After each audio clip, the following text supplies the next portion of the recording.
पाकिस्तान विरोधाच्या भारताच्या लष्कराने यशस्वी केलेल्या ऑपरेशन सिंदूरबद्दल आनंद व्यक्त करण्यासाठी नेरळमध्ये तिरंगा रॅली काढण्यात आली. हुतात्मा चौक ते छत्रपती शिवाजी महाराज चौक या दरम्यान निघालेल्या तिरंगा रॅलीमध्ये नेरळ गाव आणि परिसरात असंख्य देशप्रेमी नागरिकांची उपस्थिती होती. दरम्यान नेरळ गावात निघालेल्या तिरंगा रॅलीमध्ये सर्वधर्मीय तसेच मुस्लिम समाजातील लोकांनी सहभाग घेतला होता. निवृत्त जवान कुमार जाधव यांनी यावेळी भारतीय सीमेवर लढणाऱ्या काव्य सादर करून शुभेच्छा दिल्या.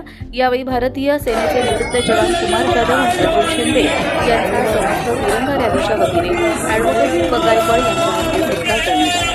या तिरंगा रॅलीसाठी नेरळ पोलीस ठाणे यांच्याकडून मोठा पोलीस बंदोबस्त ठेवण्यात आला.